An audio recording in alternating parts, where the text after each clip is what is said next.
Sabe aquela pergunta que muita gente que pensa sobre a fé já se fez?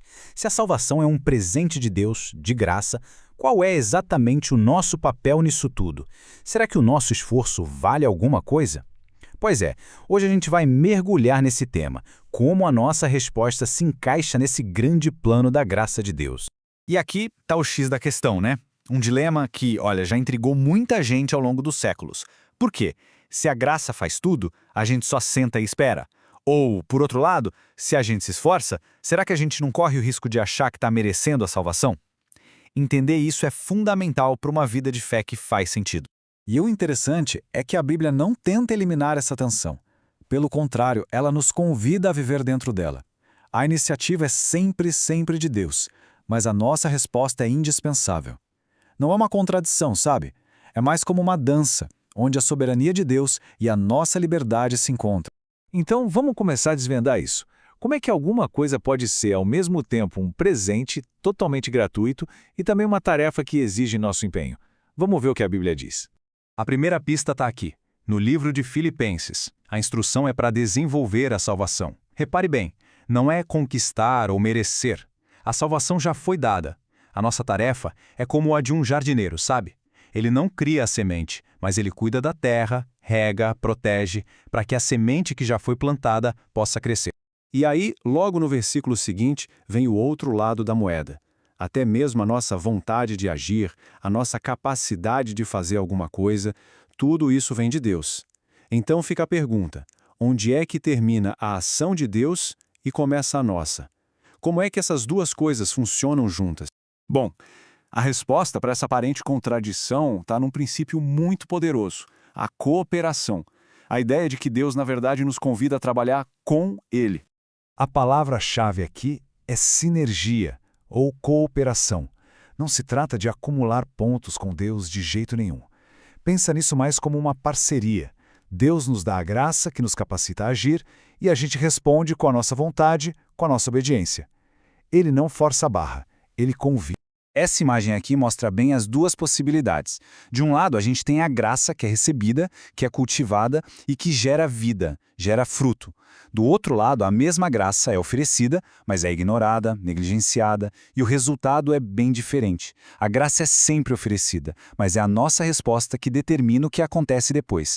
Ok, então a ideia é cooperar. A pergunta óbvia é: como? Como isso funciona na prática, no nosso dia a dia?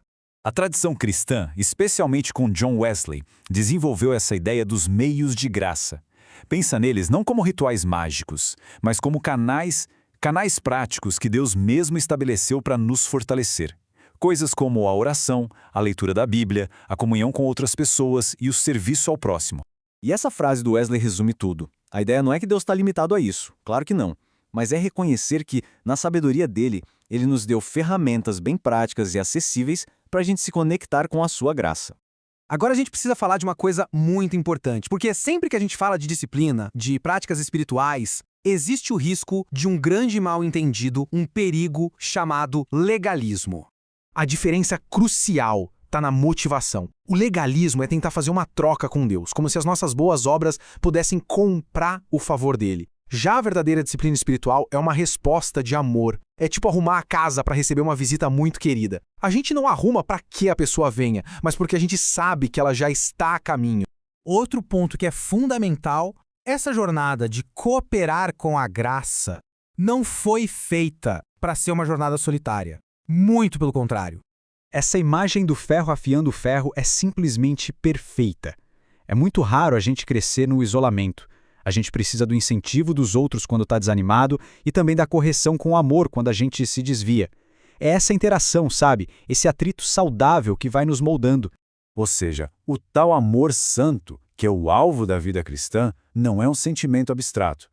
Paciência, perdão, serviço, essas virtudes a gente só aprende e testa de verdade no dia a dia, nos nossos relacionamentos com pessoas reais, imperfeitas, como a gente.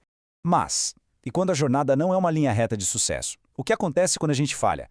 A fé cristã tem uma visão muito realista e, ao mesmo tempo, cheia de esperança sobre os nossos tropeços.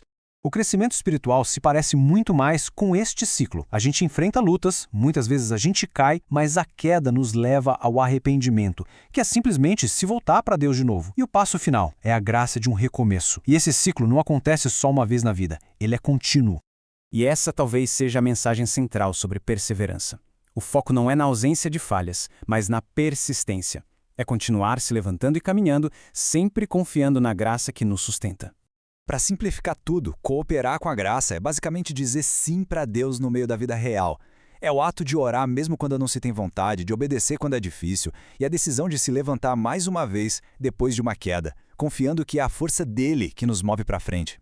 A iniciativa é sempre dele. É um chamado que alcança todos, oferecendo um novo começo. Ela não chama para depois nos abandonar à própria sorte. Ela nos dá a força necessária para a jornada, para cada passo do caminho. E o resultado final dessa cooperação é uma mudança real, uma transformação de dentro para fora que nos torna mais parecidos com Cristo. Então a gente vê que a graça é essa iniciativa divina que nos chama, nos capacita e nos transforma. A nossa parte é a cooperação. O convite está feito, a mão de Deus está estendida. A questão final, então, não é sobre a disposição de Deus, mas sobre a nossa. Como a gente vai responder a esse convite?